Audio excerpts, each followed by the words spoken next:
The Word of Life, April 2021. I am the Good Shepherd. The Good Shepherd lays down his life for the sheep. From the book of John, chapter 10, verse 11. Images of biblical culture and references to the slow pace of nomadic and pastoral life seem far removed from our daily needs for efficiency and competitiveness. Yet we too sometimes feel the need to pause, to find a place to rest, and to encounter someone who welcomes us just as we are. Jesus presents himself as the one who more than anyone else is ready to welcome us and offer us rest. Indeed, he is ready to give his life for each one of us. In the long passage of John's Gospel from which this word of life is taken, he assures us that he is the presence of God in the history of each person, just as the prophets promised to the people of Israel. Jesus is the shepherd and guide who knows and loves his sheep. That is, he knows and loves his weary and sometimes lost people. He is not a stranger who ignores the needs of the flock, nor a thief who comes to steal, nor a brigand who kills and scatters, nor a mercenary who acts only out of self-interest. I am the Good Shepherd. The Good Shepherd lays down his life for the sheep. The flock that Jesus considers to be his own certainly consists of his disciples and all those who have already received the gift of baptism, but there are others too. Jesus knows every human being. He calls them by name and tenderly cares for each one. He is the true shepherd who guides us towards life and searches for us whenever we go astray. What is more, he has already given his life so that the will of the Father could be fulfilled.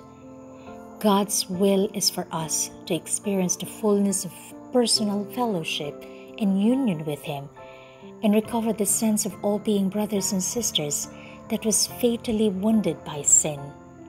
Each of us can try to recognize God's voice, hear his word addressed to us, and trustingly follow it. Above all, we can be sure that we are loved, understood, and forgiven unconditionally by the one who tells us, I am the Good Shepherd. The Good Shepherd lays down his life for the sheep. When, at least in a small way, we experience this silent but powerful presence in our lives, the desire to share this and grow in our capacity to care and welcome others begins to burn in our hearts. Following Jesus' example, we can try to know and better understand the members of our family, our colleagues, and our neighbors. We can begin to allow other people's needs to disturb our peaceful lives. Love can give us great imagination.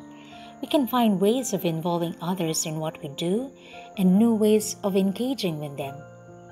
In our own small way, we can contribute to building fraternal and open communities, capable of patiently and courageously accompanying many others on their journey through life.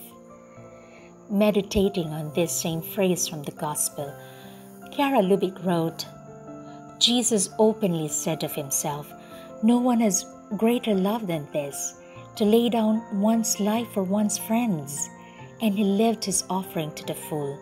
His love is self-sacrificing. It is a love made up of a real willingness to offer, to give one's life. God asks us for acts of love that have, at least in our intention and decision, the measure of his love. Only this kind of love is Christian love, not any kind of love, not a veneer of love, but a love so great that it puts life itself at stake. By doing this, our lives as Christians would take a qualitative leap, a great qualitative leap forward. And then we will see men and women from every corner of the earth gather around Jesus, attracted by his voice. I am the Good Shepherd. The Good Shepherd lays down his life for the sheep.